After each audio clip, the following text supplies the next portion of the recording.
Okay, ayan. Magandang araw po sa ating lahat. Pag-usapan natin itong natataranta na ang Malacanang. Ah, kasi po, ang una nating pag-uusapan ay ito nga, itong si Pangulong Duterte, yung ating Tatay Digong natin.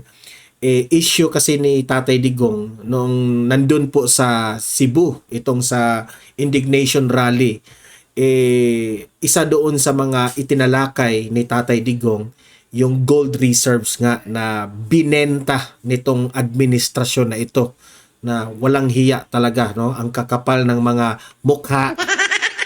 Grabe. Imagine, no, yun na lang sana ang natira sa atin, binenta pa raw nila. So ngayon, itong Malacanang, natataranta sila dito. Kasi po, itong itong nagpapaliwanag sa Malacanang Office of the President, no? Yung spokesperson diyan na si Attorney Claire Castro, natataranta na. Ha? Actually, nililihis nila yung issue. Tinanong patungkol sa gold reserves, pero ang sagot, jet ski raw ni Duterte sa China. Oh, sino pa namang hindi natataranta, di ba? Oh, alam nyo, hindi po bagay sa inyo. Kayo po ay parang Presidential Communications Officer kayo, di ba? Tapos, tinatanong kayo ng media patungkol dyan sa gold reserve na binenta, na ito yung issue ni Tatay Digong. Tapos, ililihis mo yung issue kay Duterte. Hindi. Hindi po namin kailangan yan. Kahit siraan nyo pa ng siraan itong si Tatay Digong, walang effect. Kahit siraan nyo ng siraan, walang effect sa amin yan. Alam nyo ba kung bakit? Kasi, nakaabang po ang taong bayan kung ano ang isasagot nyo doon. Magkano ang benta? Nasaan napunta yung pera? Yun ang tunay na issue. Hindi yung jet ski ni Duterte. Ito pa. Pag-usapan natin at ire-react natin itong Presidential Communications Office Under Secretary and Palace Press Officer Attorney Claire Castro. Nag-hold po siya ng press briefing with the Malacanang Press Corps, at tayo po ay magre-react dito. Kasi po nakikita natin utal-utal na at natataranta na itong kanyang mga reasoning. Ito na yung masasabi ko. Attorney Claire, Presidential Communications Office, mahirap bang ipagtanggol?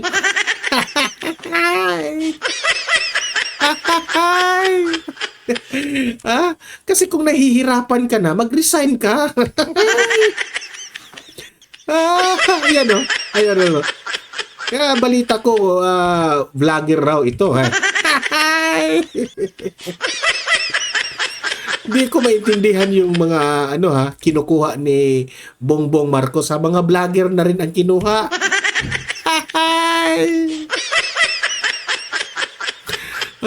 Tapos, yan na kasi nahihirapan silang mag-explain sa issue.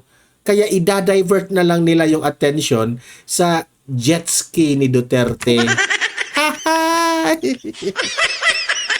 Okay, so yun po ang pag-uusapan natin ngayon, pero bago ang lahat, bago natin yan pag-uusapan, tulungan niyo po muna ako na i-like at saka i-share itong video na ito para guys, kakalat ito sa taong bayan, okay? Kakalat ito sa mga loyalista. Sabay-sabay tayong mag-like and share sa Donmar TV. 1, 2, 3, go! Ayan, thank you very much. And also guys, sa mga bagong Pilipinas, hindi pala bagong Pilipinas. Sa mga sa mga bago pa lang dito sa aking channel na nanonood, tulungan niyo po ako na i-subscribe, ha? Importante 'yan na mag-subscribe kayo para updated kayo lagi sa mga bagoong Pilipinas.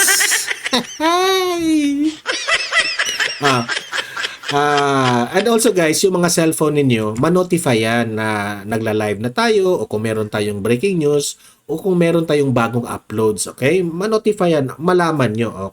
Sabay-sabay tayong mag-subscribe sa Donmar TV.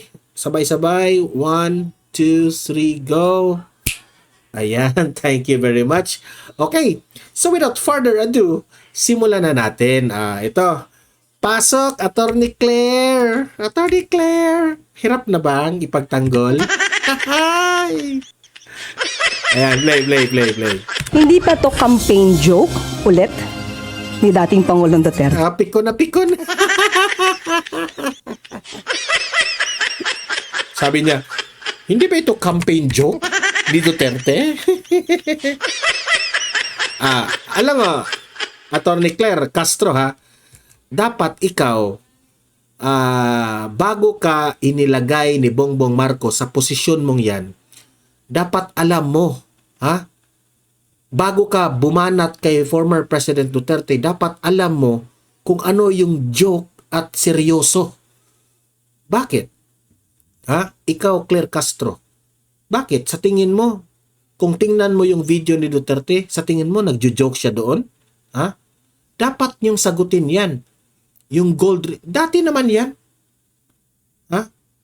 That's 2024 issue. Narinig na namin yan. Hindi yan binalita ng mainstream media na may binentang gold reserve ang bansang Pilipinas. Ha? Anong ginawa nyo? Hindi man lang kayo nag-explain dyan. Di ba? So sagutin nyo yan. Kung nahihirapan kang sumagot dito, huwag kang pikon.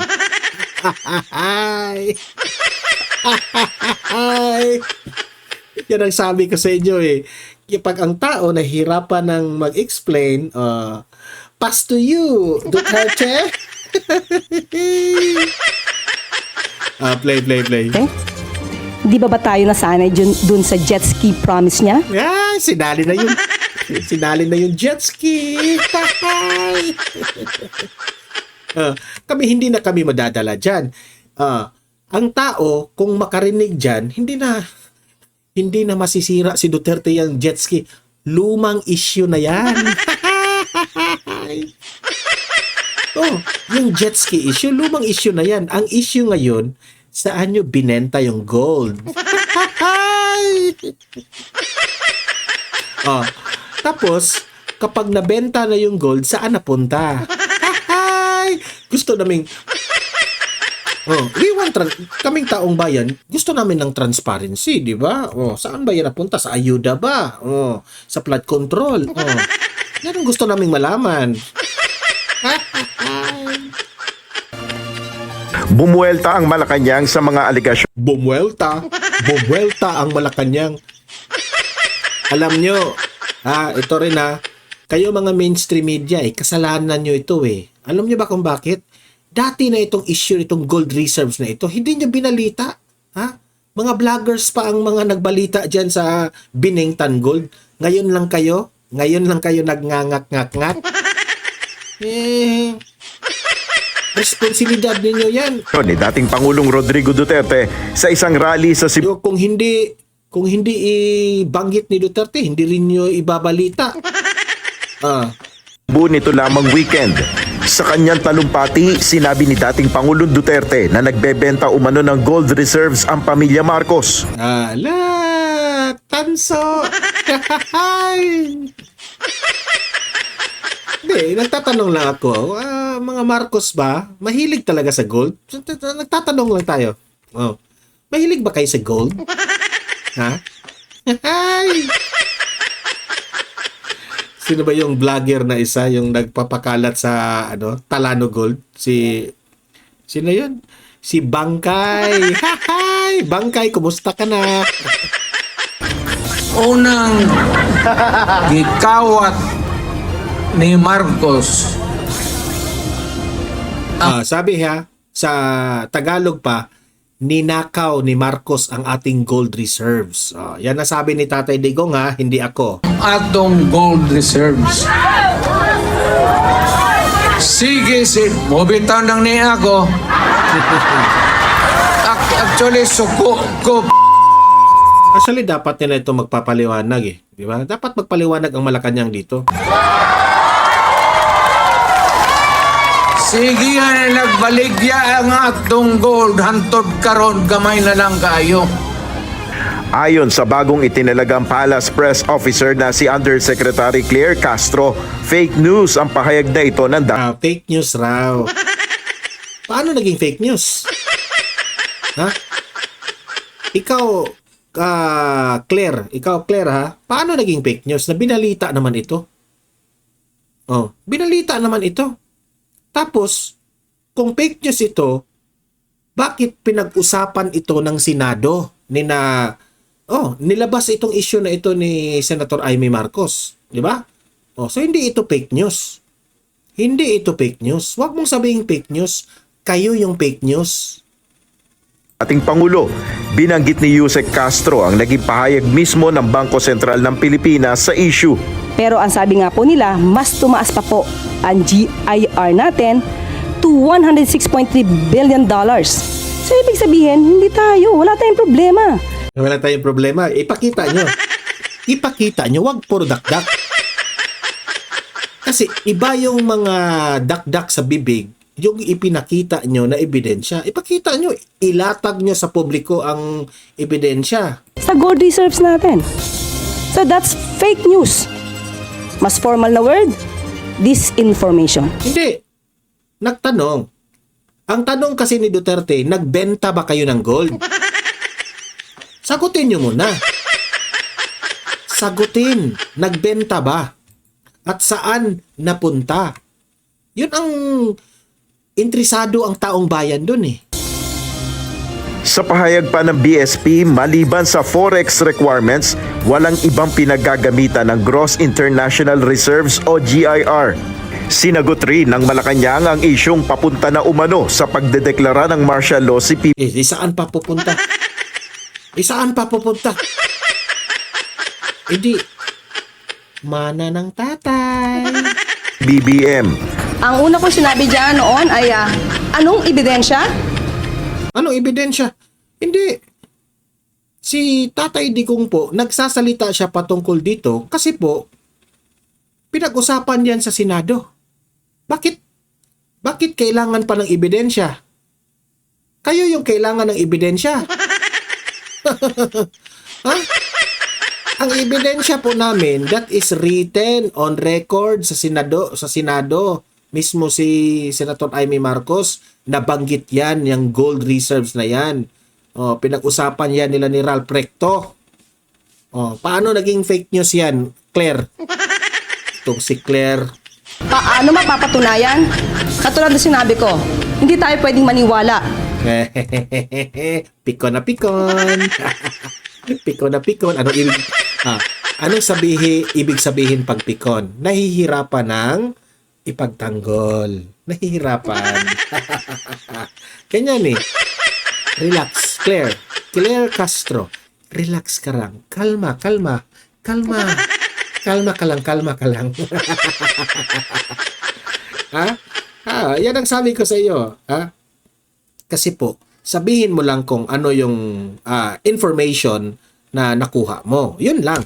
Huwag kang pikon. Huwag kang lumihis sa issue na jet ski. Jet ski. Hindi pwede sa amin yan. Ang gusto naming mapakinggan ang paliwanag, magkano ang binenta, totoo bang binenta, nasaan napunta yung benta, at anong ginawa sa benta. Yun ang gusto ng tao. Sa mga pang-iintriga lamang na walang ebidensya. Hindi pa iintriga. Alam mo, Castro, hindi pa iintriga. Concern yan ang taong bayan. Kasi yung gold reserves na yan, kung binenta yan, pera rin yan ng taong bayan. Bakit ka galit? Alam mo, Yusek Claire Castro, nagtitiis ka dito sa gobyernong ito. Alam mo, Claire, oy, Castro Claire, pera natin yan. Kasama ka, pera natin yan. Ha? So, bakit ka parang napikon dahil nagtatanong ang dating presidente? Alam niyo, sa totoo lang, ang isang dating presidente po, hindi yan basta-basta ang kanyang experience na dumaan na pagka-presidente. Alam niyo si Tatay Digong, kapag ikaw po ang magiging presidente ng bansa, meron kang nalalaman na hindi nalalaman ng iba, kahit mga sekretaris mo. Okay? Maliwanag? Kaya nga may intelligence, may confidential funds, kasi po meron po tayong mga itong mga presidenteng nagdaan, no? Kahit sino, kahit si Bongbong Marcos, lahat ng nagdaang presidente sa Pilipinas, meron yan silang nalalaman na hindi natin nalalaman. Mga sekretaris, senador, mga ano. So, I believe na itong pinalabas na tanong, kasi hindi ito intriga, hindi ito issue ha, tanong ito ni Duterte. Ang gold reserves, bago yan nasabi ni Duterte na ninakaw yan, alam ko sa analysis ko, merong nakapagsabi ni Tatay Digong dyan. Meron yan. Kasi kung iisipin nyo ha, lahat ng mga sinasabi ni former President Duterte at ni Vice President Inday Sara Duterte nagkatotoo. Tingnan niyo yung sinabi ni Vice President Sara na 2 tao lang ang nagkontrol ng budget ng Pilipinas. Naging totoo, di ba? Tingnan niyo yung sinabi ni Tatay Digong na Bongbong Marcos is a weak leader, di ba? Si Marcos ay may bagahe, bangag, gumagamit. Di ba? Unti-unti nating nako-connect kasi meron po tayong mga nakita na parang akma sa sinabi ni Tatay Digong. So this time, na sinabi ito ni Tatay Digong, I think tayong taong bayan, this is the start na maniwala tayo. Kailangan po tayong maniniwala kasi dati hindi tayo naniniwala eh.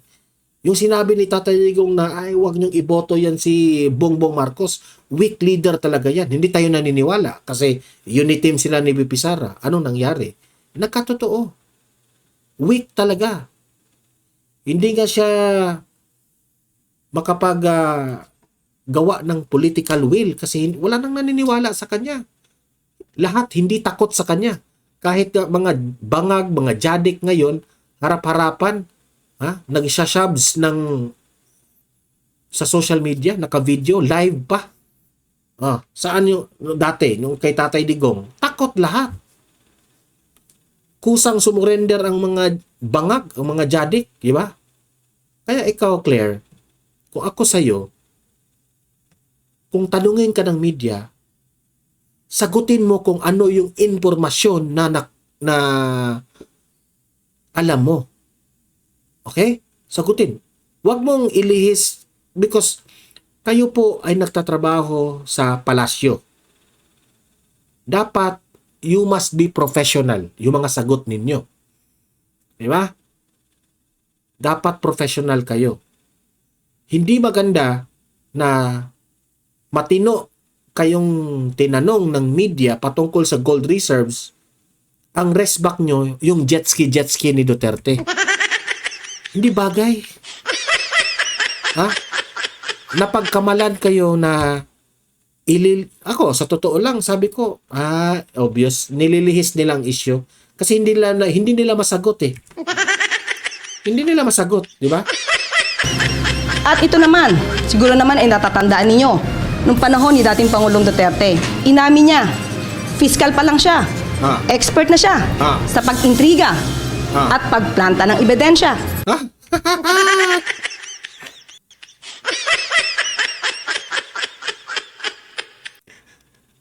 Alam nyo, sinabi raw niya ni Duterte, saang banda? Wala akong na-remember na sinabi yan ni Duterte na expert siya na ikaw yung fake news pala. Ha? Gumagawa ka ng kwento. Ha? Saka ako maniniwala sa'yo kung yang sinabi mo yan totoo. Kasi, alam mo, Claire, ang taong bayan po, hindi yan mamahalin si Duterte kung magawa-gawa siya ng kwento. Yang mga sinasabi mo, Claire, alam mo sa totoo lang, sabihin mo yan sa amo mo. Kasi it describes your amo. Yun bang... Totoo.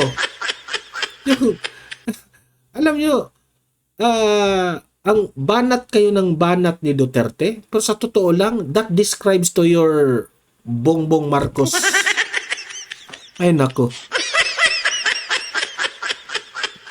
Sa totoo lang, tatanungin kita, Claire. Between Bongbong Marcos and Pangulong Duterte, sino ang mas mahilig gumagawa ng kwento? Sige raw.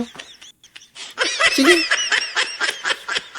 Sinong gumawa ng kwento na kapag siya yung maging presidente, maging 20 pesos per kilo ang bigas? Sinong kwento yan? Ha? Kaninong kwento, Claire, Claire Castro, na sinabi niya na meron na po tayong 5,500 flood control projects na after 2 days binaha. Kaninong kwento yan? So wag kang mag-akusa ni Tatay Digong at gagamitin mo pa yung piskal siya dati, inamin niya na magaling siyang gumawa ng kwento. Wag kang ganyan. Bago ka magsabi ng ganyan, vlogger, doon ako vlogger raw ito eh. Hamunin pa kita ng debate eh. Di ba? Ako, ordinaryong tao lang ako. Nasa kanto-kanto lang ako. Ha? Pero yung argue, talo ito ng mga DDS kung sa argumento. Talo ito. Claire. Claire. Labandira namin yun eh. Claire, si Claire.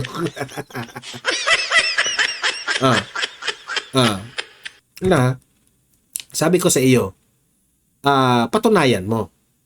Magbigay ka ng ebidensya.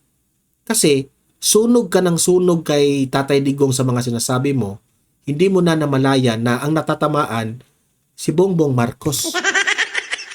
Ay! Duda rin si Yusek Castro sa layunin ng anya ay mga paninira ng kampo ni dating Pangulong Duterte. Sa lahat ng kanilang mga rallies, makikita natin ang paninira nila. Sinong unang naninira? Sinong una? Sino ang nag-imbento ng Team Suka? 'Di ba yung amo mong si Bangag? Huwag mong sabihin Fake news na naman. Sa pamahalaan at sa Pangulo. So alam na natin kung saan ang punta nila. Alam namin saan ang punta nila. Papalik sila sa kapangyarihan. Kasi kayo isinusuka ng taong bayan. Gusto nila ulit makuha ang power, ang authority. Of course. Kasi ang taong bayan po ang may gusto sa mga Duterte. Kayo, kaway-kaway si Bongbong Marcos, kaway-kaway. Hindi pinapansin. Si Tatay Digong, lumalakad si Tatay Digong. Siyempre, matanda na si Tatay Digong. Lumalakad ng gano'n, no?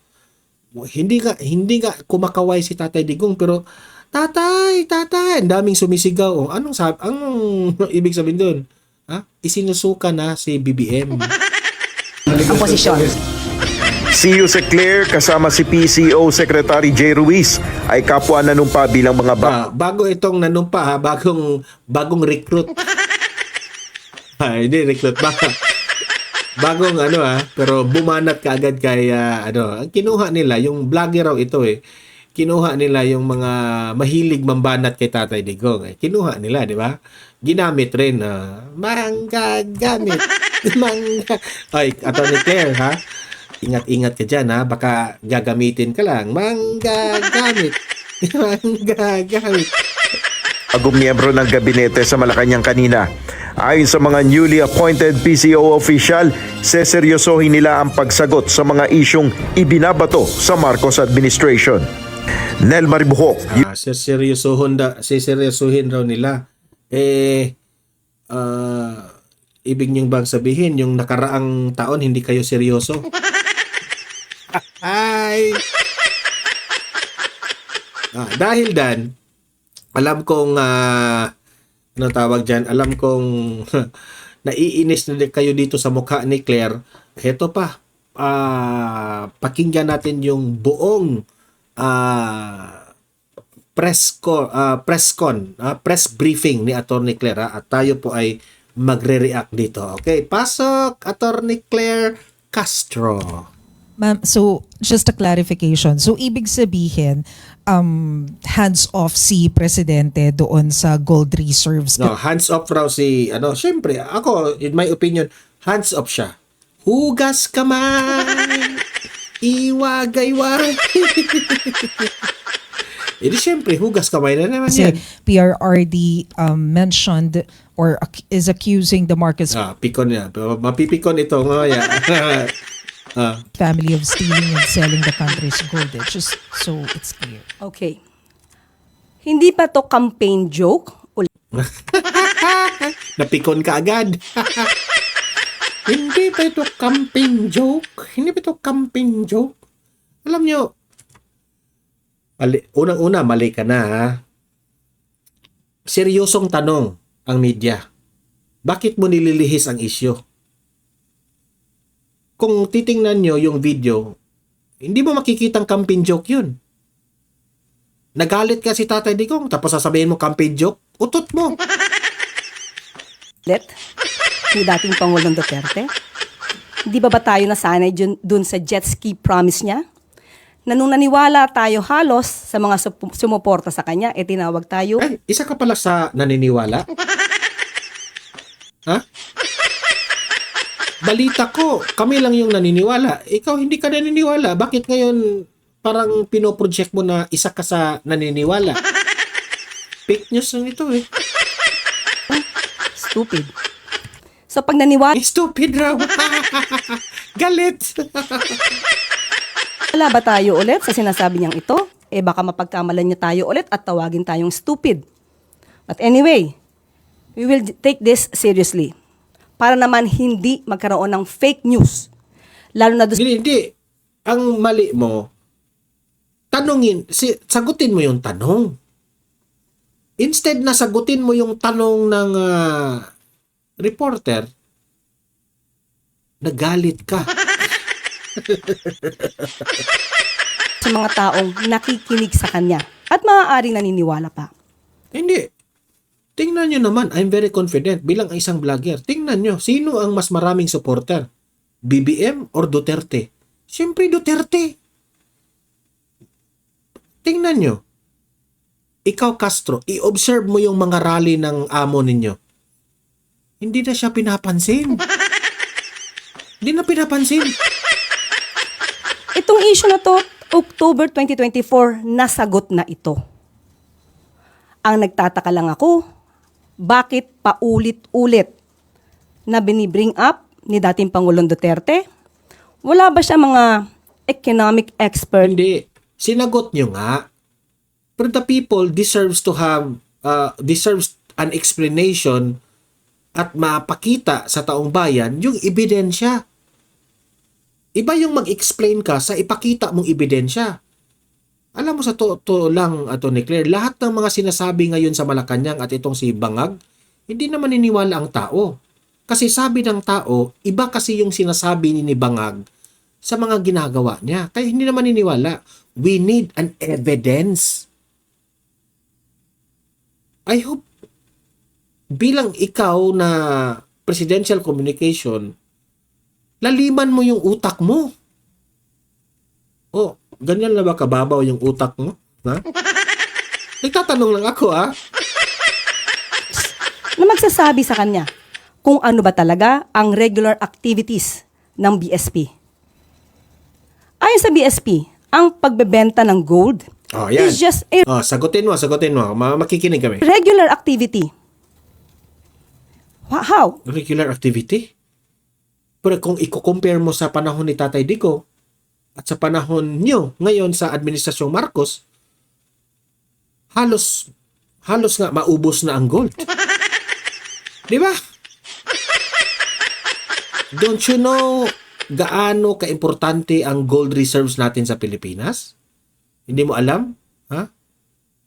Oh, hindi ko rin alam. Hindi alam mo, magtanong-tanong ka nga kung ano ang papel ng mga gold reserves natin. At mag-research ka, Claire. May binenta ba sa panahon ni Tatay Digong na gold reserves? Oh, magtanong-tanong ka. Para masagot mo rin yung sarili mong tanong. Why? To pump up the economy. Even at the time, Pump up the economy? Tinatawag nga natin yung gold reserve eh. Kasi kung when worst comes to worst, yan ang gagamitin ng Pilipinas. Eh wala namang pandemic ngayon. Hindi naman naghihirap ang sobrang lugmok tayo na dapat nating ibenta yan. Meron pa tayong mga resources na dapat nating kulang lang tayo sa creativity. Hindi kasi marunong si Bongbong Marcos eh. Kaya ginamit niya ito. Kaya binenta niya ito. Huwag mong ipaliwanag na normal lang ito. Hindi po yan normal. Sa totoo lang. of former President Duterte, trabaho na ito ng BSP. Hindi niya ba alam iyon? Okay. Now, Pero may influential pa rin ang presidente. Di ba? Ikaw na presidente ka. Kaya nga, it all boils down. Kung weak ka na talaga na leader, hindi mo makokontrol. Pero kung si Duterte ang presidente dyan, makokontrol niya yan. Weak talaga yung leader ninyo. sinabi nga dito, ang Nahihirapan. Alam mo, Claire, ikaw, kung nahihirapan ka, you better decide. Ako, sa totoo lang, I feel you. I feel you, Attorney Claire, I feel you na sobrang hirap po ang posisyon nyo ngayon. Na ikaw yung sumasagot sa problema ng amo mo. pagbebenta ng gold, kung mataas ang presyo, dapat ibenta. Sinabi din ng BSP, hindi pwede silang mag-hold that much of a gold. Okay? Now, ang nakakapagtaka lang tayo, So, inamin na nila. So, inamin na. nagtataka lang tayo, bakit hindi ito alam ng dating Pangulo? Kasi, hindi niya alam kasi hindi siya nagbibenta. Ganun lang kasimple. Ngayon lang ito nangyari eh. Ngayon lang kayo bumenta. Hindi. Siyempre, paano malalaman ng Pangulo dati na hindi man niya yan pinakialaman? Yung amo mo ngayon, pinakialaman niya. Utak-utak rin. Common sense. Siguro bago siya magbigay ng ganitong klaseng intriga, mapapansin nyo sa kanya mga statements, hindi naman detailed. Anong proof niya? Again, Anong proof niya? I-google mo. Nandun lahat sa Google. Pinag-usapan yan sa Senado. Attorney Claire, taga saang planeta ka pala? Taga saang planeta ka? Pinag-usapan yan ng Senado? Taga saang planeta ka? Baka siguro, hindi ka taga rito, Baka nung panahon na pinag-usapan ito sa Senado, baka nasa Mars ka. O baka nasa Pluto ka. Ay, nako. Lawyer. He is a lawyer. He became a fiscal. Paulit-ulit ka dyan sa fiscal, lawyer. Anong kinalaman? Sagutin nyo yung issue. Alam niya kung paano magkuha ng ebidensya, no? To get the truth. Alam ni Duterte paano kumuha ng ebidensya. Kaya nga yung BICAM, meron silang ebidensya. Di ba? Yung kay Congressman Ungab, ebidensya yun na may blank items. Yeah. So, wag mong hintayin na mismo pa ang Pangulong Duterte ang maglatag sa publiko sa ebidensya. Mas lalo kayong mapapahiya. Bakit sa kanya? Parang wala siyang ebidensya. Laging paintriga. Ang ebidensya nga, nasa Senado. Tanungin mo si Super Ate, si Super Ate Amy Marcos. Tanungin mo, siya mismo alam niya yan.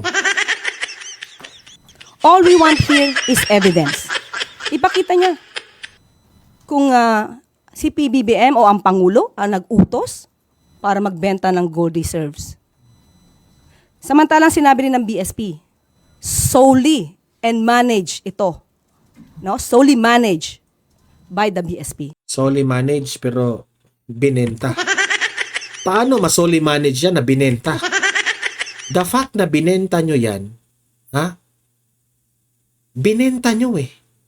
So meaning, gusto namin malaman saan galing, saan napunta ang pera na benta. Yun ang gusto namin malaman. So paano magkakaroon dito ng hand or pakikialam ang Pangulo? Johnny Yu, People's Journal. Ma'am, when you said you will take this seriously, what do you mean by that? Will the government file charges against the former president? Hindi naman po. Sasagutin lang namin yung mga joke na lagi niya sinasabi. Since tayo ay sumasagot dito ng seryoso, baka sa susunod sasabihin na naman ng mga supporters niya, hindi niya na naman kilala si dating Pangulong Duterte. Correct. Bakit hindi mo kilala? Puro joke. Or nagbulag-bulagan lang kayo? Dalawa lang yan, di ba? It's either hindi nila kilala o nagbulag-bulagan. Yan. So ito ba mga sinasabi niya during sa kanilang rallies or campaign rallies? Joke ba o seryoso? We have to know that. Okay. And also, ma'am, would you know under the Marcos administration kung ilan na pong gold ang naibenta? As of now, Patay tayo dyan. Di ba? Ang hirap sagutin, no? Ang hirap, no? wala tayong records pero sa Wala palang record, walang ibig. Ay! Bago ka magpa-press briefing, dapat sinagot mo itong gold reserves eh. Tinanong kayo ni Duterte, hinamon kayo dito sa issue na ito. Wala tayong record eh. Wala palang record. Huwag ka munang sumagot sa issue kung wala kang ebidensyang ikapakita dyan. Utak-utak rin. nga nila, according sa BSP, kukunin namin ito. Kung inyo pong i-require at alam Sige, hihintayin namin yan ha. Bigyan ka namin ng oras dyan. po natin kung maibibigay po sa atin ng BSP ang records na ito. Pero ang sabi nga po nila, mas tumaas pa po ang GIR natin to $106.3 billion. So ibig sabihin, hindi tayo, wala tayong problema sa gold reserves natin. Wala problema. Ako sige, enough na yan kasi paulit-ulit na yan eh. Ito lang aking masasabi. Tinawag ka yan na gold reserves eh. Kasi po, mga kababayan, if ang isang bansa merong gold reserves, yan po ang nagpapatunay na isa yun sa mga description ng isang bansa na malakas tayo. Kaya nga, merong gold reserves. Kasi po, ito yung aasahan natin when worst comes to worst sa isang bansa. Okay? Bakit? Kasi po, ang gold, kung napapansin mo ang gold, kung mag-invest ka ng gold, ang gold, hindi po, never yan nag-depreciate ang gold. Okay? Never po yan bumaba ang presyo ng gold. Never yan bumaba.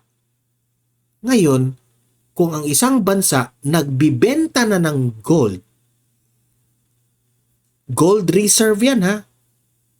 Kung nagbibenta tayo ng gold na hindi natin kailangan yan, na pwede man tayong hindi natin ibenta yan, huwag ibenta. Kasi, in the near future, mas lalong tataas ang value ng gold. Okay? Kapag tataas ng value ng gold, at sa atin yan, bansang Pilipinas, meron tayong gold reserve, kung tataas ang value ng isang gold, tataas rin ang value ng bansa natin. 'Di ba? Isip-isip rin. Common sense lang yan. Ang isang bansa, merong gold reserve. Ang gold hindi nag-depreciate.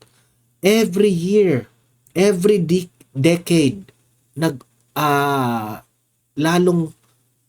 nagtumataas ang value ng gold. So, ang bansa natin, tataas rin ang value. So, yun na lang sana ang ating pag-asa, kung worst comes to worst, kung anong mangyari, meron bang digmaan, meron bang pandemic na naman, ganun, ganyan, itong gold reserves na to, kung walang-wala na talaga ang bansa natin, saka natin ito ibebenta at gagamitin. Pero bakit ngayon? Hindi man tayo humantong sa digmaan, hindi man tayo humantong sa another pandemic. 'Di ba? Ang ekonomiya naman natin ay umiikot pa naman kahit medyo bagsak yung ekonomiya, pero at least pwede pa nating bigyan ng solusyon na hindi natin pwedeng galawin itong gold. The fact na pinakailaman nila itong gold na ito, questionable yan. Dapat silang mananagot dito. Ano bang ibig kong sabihin na mananagot? Mag-explain. Why? Oh, why?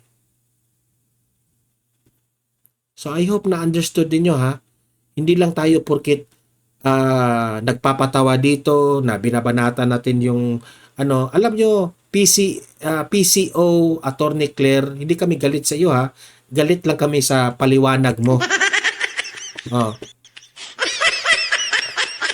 Lagi ko na yung sinasabi dito sa Donmar TV, wala po tayong personalan dito. Ang atin lang, nagre-react lang kami sa mga issues. Okay? At yun, kung ganyan po ang mga sitwasyon natin, dapat nating sagutin, let's clear these things to the Filipino people because the Filipino people deserves to know the truth. Okay? Yun lang po. Libre po kayong mag-comment, mag-react patungkol po sa issue na ito. Okay? Abang-abang tayo sa comment section Mag-usap tayo doon. And also guys, paki-like at saka paki-share itong ating video para kakalat ito. At sa mga bago pa dito, subscribe na po kayo para updated kayo. Okay? And meron tayong pangalawang channel. Ang pangalan po ay Donmar TV Balitang Totoo. So, nilagyan nyo lang ng Balitang Totoo ang Donmar TV Donmar TV Balitang Totoo. Nag-a-upload po tayo doon ng mga videos na hindi natin ina-upload dito sa main channel natin. Okay? So, subscribe rin kayo doon. Okay? So, maraming salamat po sa mga moderators at mga audience na nanonood dito sa Donmar TV. Kayo po ang aking inspirasyon para ilahad sa inyo ang aking opinion sa mga nangyayari ngayon sa ating bansa. See you in my next video. See you in my next live. Have a great day. Have a great night. God bless po sa ating lahat. Mabuhay ang Pilipinas. God save the Philippines. Bye-bye.